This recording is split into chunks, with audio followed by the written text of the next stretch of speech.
आज सोन topic visualising the nation विजुअलस मज यानी कुछ तस्वीर मज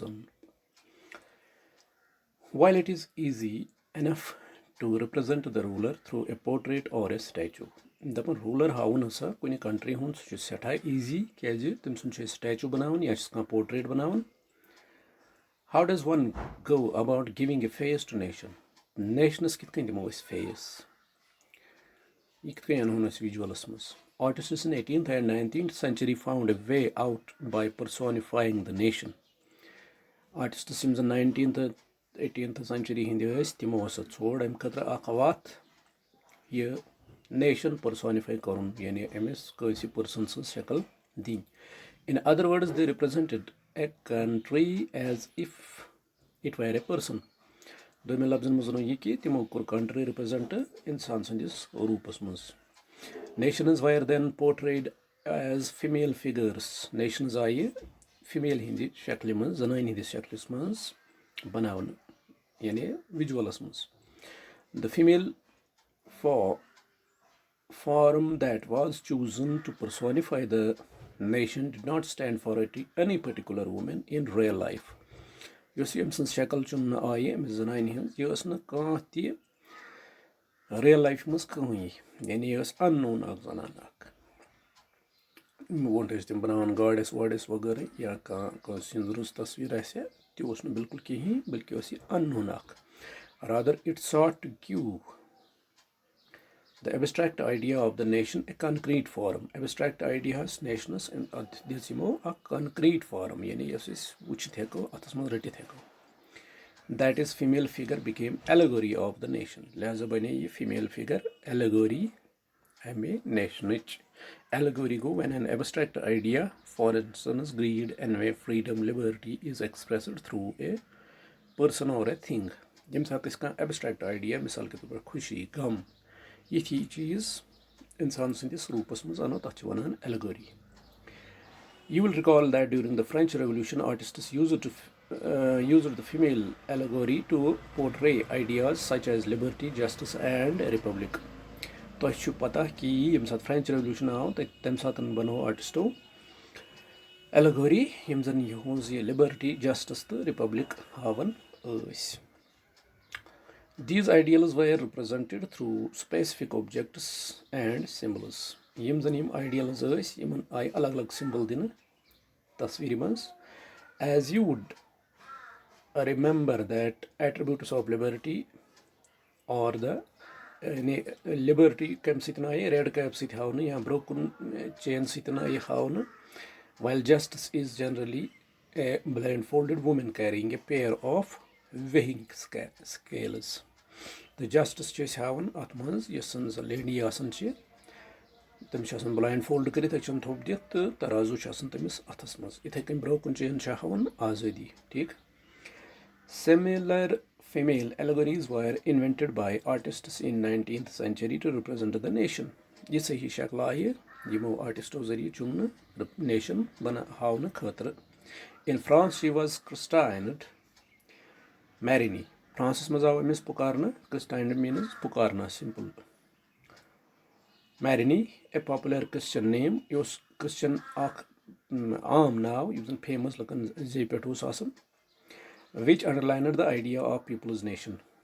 क्या was हावन people's nation. Her characteristics were drawn from those of liberty and a republic. The characteristics sifat features tim liberty to republic. The red cap and the tricolor. The cockade. Bekya was red cap, tricolor to cockade. Cockade क्या हो मतलब ornaments. Using colors pattern thaunashi yevun. Statues of Marini were erected in public squares to remind the public of the national symbol of unity and to persuade them to identify it. यम आये आम public प्लेसन पे थवन ताकि यम look आम look तह समझन कि यह हावन यह सोन सिंबल लिबर्टी हुंद या अम सात नेशनुक symbol. Marini images were marked on the coins and stamps. तो तम पता यम रुपयन पे यम हावन तो बे स्टैंपन पे यानी पोस्टल टिकट यम बाकी सरकारी रेवेन्यू टिकट यम तिमन पे यम यहुंद यम शक्ल थावन. Similarly, Germania became allegory of German nation. Ithe कन बनो Germania back lady German nation allegory. In visual representation, Germania wears a crown of oak leaves. In such a crown, oak leaf hund, as the German oak stands for heroism. Germans must oak even man heroism. Ek achi doshun kunye lady etnasan. The artist prepared Germania Philip Wait, 1848. The artist prepared this painting of Germania on a cotton banner, as it was meant to hang from the ceiling of the church St. Paul, where the Frankfurt Parliament was convened in March 1848. Here can she postage stamp of 1850 with the figure of Marigny representing the Republic France. ठीक है.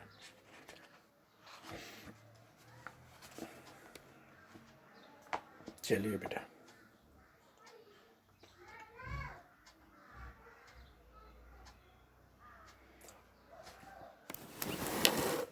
I'm पता क्या सो बेटा next pages मज हाँ meaning of cancel सिंबलन हज meaning broken chains being freed यानी यम सतन जन यम चेन्स आसन फ्री करित हथकड़े फुटरावित तम मतलब गई बस फ्री गमित. Best apple with eagle symbol of German empire strength. Crown of oak leaves heroism. Sword readiness to fight. Olive branch around the sword, willingness to make peace. Which is symbol on क्या फर्क छ.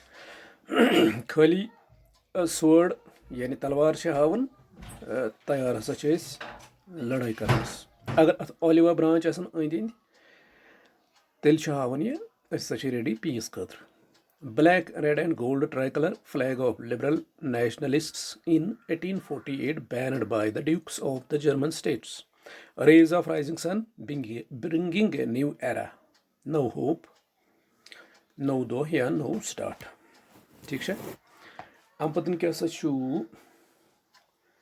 Activity Germania. चलिए आगे. The female Germania Julius Hanber.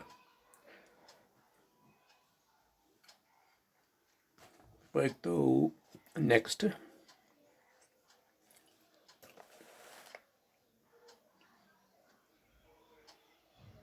Germania guarding the rainy. 19th artist Lorenz Classen was commissioned to paint an image. The inscription of Germany's sword reads, "The German sword protects the German." Each इतन बनाई थी painting Amish sword that means she is guarding them. Next.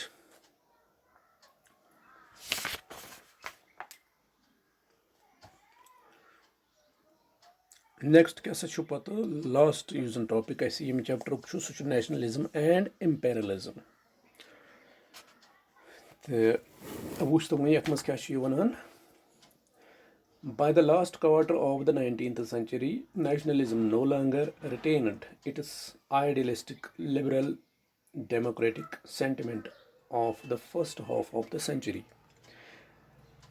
By the last quarter of 19th century hund last tzoorim hisse, तथ मज नसा rude न इत कन first हाफस मज ओस nationalism ये रूद न तिथुय कि अत मज आय वारिया changes. But became a narrow creed with limited ends. Pat बनो ये nationalism यानी कि या पत तंग गसन नजरियातन मज तो हुत कन ये बनो पत अख creed अख यानी ये nation युस उतामत ओस ये बने वही अख जात अख. During this period, nationalist groups became increasingly intolerant of each other and ever ready to go war. At mans yimo ko nationalism tame ay pata exploit ki Yemen बासे बाकी नेशन दुश्मन या पन्ने पान बासुक सारी कुतन ठीक तो विद रिजल्ट यम इनटॉलरेंट गई अम सत यानी अख बेस बर्दाश्त करुन सु मकलियो तो तम सतन ready for war. یِم ٲسۍ اکثر روزان پتہٕ جنگن خٲطرٕ تیار. The major European powers in turn manipulated the nationalist aspirations of the subject peoples in Europe to further their own imperialistic aims. تہٕ یوٗروپین پاورس یِم زن پتہٕ تمہِ ساتہٕ ٲسۍ یِم زن طاقتور مُلک ٲسۍ تِمو کوٚر یہِ نیشنلزم کمہِ خٲطرٕ استعمال تاکہِ یِم کرِہن پنُن امپیریلسٹ پاور زیادٕ زیادٕ حٲصِل امہِ سۭتۍ. ایمپیرر تہٕ پتہٕ کیاہ گوٚو the most serious source of nationalist tension in Europe after 1871 was the area called Balkans. دپان ساروی کھۄتہٕ زیادٕ یتھ ایریاہس منٛز یہِ انٹالرنس روٗز یہِ روٗد بلکان سٹیٹن منٛز. بلکان چھِ سٹیٹہٕ یِمن منٛز زن ایتھنِک ویریشن چھِ ماڈٲرن یعنی کہِ وٕنکیٚنس چھِ تِم سٹیٹن یِوان وننہٕ Romania Bulgaria Albania Greece Macedonia Croatia Bosnia Herzegovina Slovenia Serbia and Montenegro whose inhabitants were broadly known as Salvas. یِم اَتہِ لُکھ روزان ٲسۍ تِمن ٲسۍ وَنان Salvas. A large part of the Balkans was under the control of the Ottoman Empire. یِمن بلکان سٹیٹن منٛز اوس واریاہ حصہٕ اَمہِ ساتن سلطنتِ عثمانیاہس under. The spread of the idea of romantic nationalism in Balkans together with the disintegration of the Ottoman Empire made this region very explosive.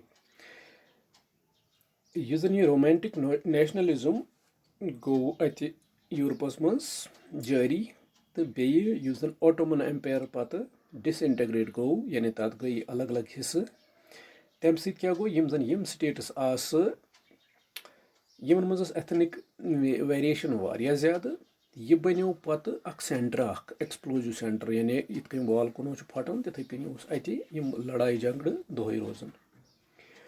All through the 19th century, the Ottoman Empire had sought to strengthen itself through the modernization and internal reforms, but with very little success.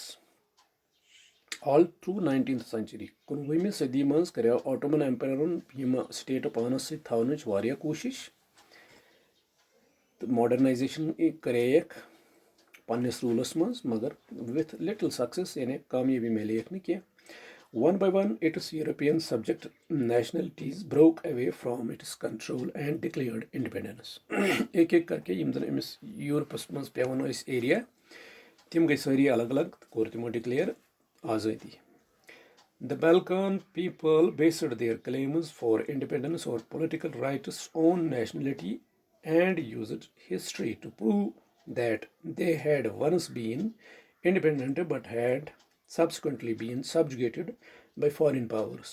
یِم کتھ وجہس پٮ۪ٹھ ٲسۍ ژھانڈان یہِ انڈِپینڈنس یِم ٲسۍ پروٗو دِوان کٔرِتھ کہِ أسۍ ہسا چھِ پتھ کُن روٗدمٕتۍ الگ انڈِپینڈنٹ سٹیٹ لہذا ہسا چھُ اسہِ حق کہِ اسہِ ترٲیِو سا تُہۍ أسۍ نسا چھُنہٕ تُہُنٛد حصہٕ کینٛہہ أسۍ ترٲیِو سا تُہۍ یَلہٕ تہٕ تۄہہِ ہسا چھُو اسہِ بٔلۍ جبر کوٚرمُت.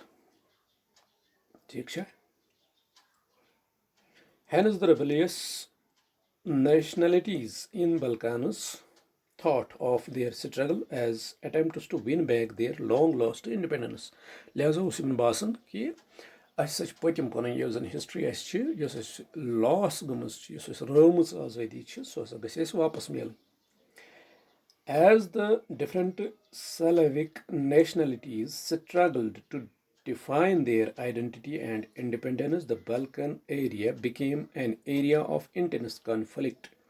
چوٗنٛکہِ یِم الگ الگ اتھ منٛز یِم پارٹس ٲسۍ الگ الگ ایتھنِک گروپس ٲسۍ یِمو ژھوٚڑ پننِس ایریاہس منٛز ساروٕے مطلب انڈِپینڈنس تہٕ یہِ گوٚو بنیو کنفلکٹ زون امہِ سۭتۍ. The Balkan states were fiercely jealous of each other. فایرسلی یعنی حد سے زیادٕ ٲسۍ یِم أکِس اکھ پٮ۪ٹھ شرارت کران أکِس اکھ سُنٛد اوس یِمن حسد یِوان. And each hoped to gain more territory at the expense of the other. تہٕ پرٛٮ۪تھ کانٛہہ اوس دپان مےٚ گوٚژھ زیادٕ زیادٕ ایریا میلُن بیٚیہِ سُنٛد تہِ یعنی بیٚیہِ سٕنٛز یُس زن سٹیٹ ٲس تِہُنٛد تہِ گوٚژھ مےٚ ایریا میلُن. Matters were further complicated because the Balkans also became the scene of a big power rivalry. यह गो यम चीज गई बे कम्प्लिकेट बे गई पेचीदु यम क्या यम जन तम साथ पावर्स तम यमन अकिस सतन टक्कर करना तो तम गई अत मज इन्वॉल्व कुदरती कथा अम सतन गि अम खोतन तो ज्यादा यह fuel to fire. During this period, there was intense rivalry among the European powers over trade and colonies as well as naval military might. At periods maz os yim zan European powers yimon os panwain rivalry yani panwain os yimon tazad gasan trade yim zan yim nay colonies panas under anan tat pet os yimon takkar gasan दुश्मन Yemen गसन तो Ben naval and military might Yemen ताकत समंदरी क्यों हुत कन military हिसाब अत मज अकिस यसान अकिस ब्रोट गसन अकिस डिफीट दिन यम पावर्स तम सात ताकतवर मुल्क these rivalries were very evident in the way of Balkan problem unfolded यम गई जाहिर यम बल्कान प्रॉब्लम जाहिर यम बल्कानो लोग लड़न Each power, Russia, Germany, England, Austro-Hungary, was keen on countering the hold of other powers over Balkans. Prat kam us yasan ki Balkan staten maz dimo es bekis taaktas defeat and extended its own control over the area. The panun control aman alakan pet. This led to a series of wars. Lesa gay am sitin godneth war in this region and finally the First World War. तो आखिरकार गो अमित आजाद सतन पत first world war शुरू first world war अलग topic तो फिलहाल वनो यतन next slide यह जन यह पेंटिंग यथ मज क्या map celebrating the British Empire at the top angels are shown carrying the banner of freedom पेट कन एंजल्स हयत एंजल्स क्या गो spiritual people यम हसा क्या हावन carrying the banner of freedom Yemen freedom freedom ये पे कन लिखित अत वन बैनर ऑफ फ्रीडम तो in the background Britannia background in the foreground Britannia foreground मज Britannia the symbol of the British nation यह जन British nation symbol German symbol क्या जर्मेनिया तिथे कन यहूद सिंबल Britannia is triumphantly sitting over the globe यानी पूरे ग्लोबस यसन कवर करुन the colonies were represented through images of tigers, elephants, forests and primitive people. The domination of the world is shown as the basis of the Britain's national pride. तो ये dominance यह national pride यह हावन यानी यहूद ताकत इज्जत अम वक्तुक नेशनलिज्म पू नेक्स्ट यह topic nationalism aligned with imperialism led Europe to disaster इस नेशनलिज्म वो बनो अलग अलग नेशन छोड़ प्रत कंस तम सत गो बेकिस दुश्मन तो प्लस ये इम्पेरियलिज्म गो यानी एम्पायर यम जन मान तिहुंद ताकत हेत led Europe to a disaster यमो वातनो यूरोप तबाही के दहाने पर in 1914. But meanwhile, many countries in the world which had been colonized by European powers in the 19th century began to oppose imperial domination. तो अथ वक्तस मज यम जन यमो colonies कर्म बाकी वर्ल्डस मज कवर तिम गई सा तोड़ हुशार तिमो लोग पत अपोज करुन अत इम्पेरियलिज्मस खिलाफ यानी colonial rulers खिलाफ. The anti-imperial movements that developed everywhere were nationalist in the sense that they all struggled for independent nation states and were inspired by a sense of collective national unity. The Yemen इलाकन मज यमो कोर्मुत यम पन colonies तिमन मज क्या गो तिमन मज चाहे कमे किस्म look क्या मगर चूंकि तिम अक्सै कॉलोनी खिलाफ अक्सै पावरस खिलाफ लड़न या अकै पावर उस तम सारे कुन जुलुम कर लिहाजा तिम बने गई तम सात यूनाइट तिमो बनो पन यानी सो मान कि नेशन खतर हसा लड़न इत कन जन इंडियन सब कॉन्टिनेंट तम साथ चाहे मुस्लिम हिंदूज सिख यम गई सारी तम साथ यूनाइट अत खिलाफ ब्रिटिश रूलस खिलाफ इथे कन गो बाकिन जायन तह collective national unity forged in confrontation with the imperialism. European ideas of nationalism were nowhere replicated, for people everywhere developed their own specific variety of nationalism. European ideas yim zan yani yus yuhun nationalism yus no prat jay world's mas pat hui kya baki bano at pat panni panni hisab nationalism definition, but the idea that the societies should be organized into nation states came to be accepted as natural and universal तो यह idea कि यम जन यम मुल्क यम हसा गसन one nation states बन अलग अलग states gun पन मिलन यानी बेस अंडर गसन यम आसन कह यह हसा बनो यूनिवर्सल आइडिया यानी यह चलो थ्रू आउट वर्ल्ड क्या ठीक अथ सत मकलो अजुक लेसन वन एक्सरसाइज क्वेश्चन सारी अत मज आमत तो फर्दर तन जरूरत पे सह करो डिस्कस ठीक है चलिए।